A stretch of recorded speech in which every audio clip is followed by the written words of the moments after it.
보이십니까? 21세기 동북아 물류의 전초기지 평택항. 새로운 기회와 놀라운 변화. 생활의 감동이 전해지는 즐거운 발걸음. 평택이 시민과 함께 대한민국 신성장 경제 신도시로 더 새롭게 발전합니다. 지난 10일 경기도 의정부시 의정부동의 대봉그린 아파트에서 불이 나 인근 건물 2개 동과 주택에서 주민들이 큰 피해를 입었습니다. 대봉그린 아파트는 이명박 정부 시절 대폭 완화된 규제를 적용받아 준공된 건물입니다. 128명의 사상자를 낸 경기 의정부 대봉그린 아파트 화재 사고는 준비 없이 추진된 정부의 건축 규제 완화 정책과 허술한 방제 시스템이 만들어낸 참사라고 볼 수 있습니다. 일단 옷가지 같은 걸로 입 막고 문을 열었어요. 불난데를 모르니까. 근데 문을 여니까 연기가 너무 자욱하더라고요. 아무것도 안 보일 정도로. 화재 현장 주변 폐쇄회로 TV에 찍힌 영상을 분석한 결과 지난 10일 오전 9시 13분 의정부동 대봉그린 아파트 1층 우편함 앞에 사륜 오토바이가 주차됐습니다. 운전자는 1분 30초가량 오토바이를 살피다 건물 안으로 들어갔습니다. 이 오토바이에서 불꽃이 보인 것은 오전 9시 15분경. 이로부터 5분여 만인 오전 9시 22분 사륜 오토바이가 화염에 휩싸이고 바로 옆 이륜 오토바이로 불이 옮겨 붙었습니다. 내부는 검은 연기로 가득 찼고 CCTV는 이로부터 4분 뒤인 오전 9시 26분경에 작동이 멈췄습니다. 112에 첫 신고가 접수된 시각은 9시 27분. 11분 동안 화재는 방치된 채 확산되고 있었습니다. 소방선발대가 현장에 출동한 시각은 불이 난 지 17분이 지난 오전 9시 33분입니다. 게다가 골목길 불법 주차로 인해 진입에 애를 먹어 골든타임을 놓쳤습니다. 또한 허술한 방제 시스템이 피해를 키웠습니다.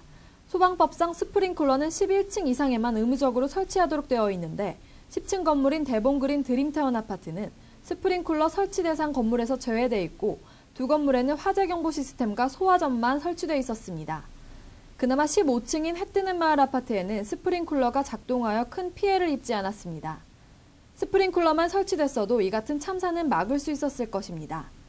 특히 건물 외벽에 스티로폼이 들어가는 단열 마감재인 드라이비트를 사용한 것도 피해를 키웠습니다. 방제 전문가들은 공사비 절감을 위해 쓰는 드라이비트는 화재에 취약하다고 지적했습니다. 아파트 화재 당시 헬기바람이 불을 키웠다는 논란과 관련해 우성천 광원대 소방방재학과 교수는 소방헬기가 바람을 날리는 게 화재에 전혀 영향이 없다고 볼 수는 없겠지만 이미 불길이 맹렬하게 타고 있는 상황이었다고 전하며 불은 밑에서 위로 올라갈 때 순식간에 올라가는 것이지 위에서 부는 바람이 아래로 내려온다고 해서 직접적인 영향이 있다고 보지는 않는다며 관련성을 일축했습니다.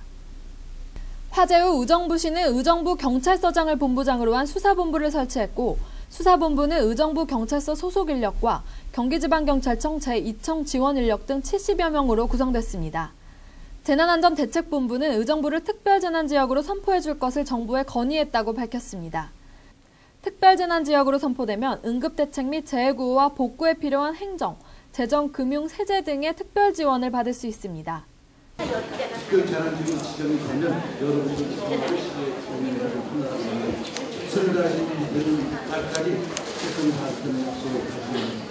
송경식 의정부부시장은 11일 시청에서 기자회견을 열어 시는 화재 사고 피해 가구에 대해 1인당 63만 8천 원, 6인 가구 최대 154만 원까지 생계비를 지원하겠다고 밝혔습니다.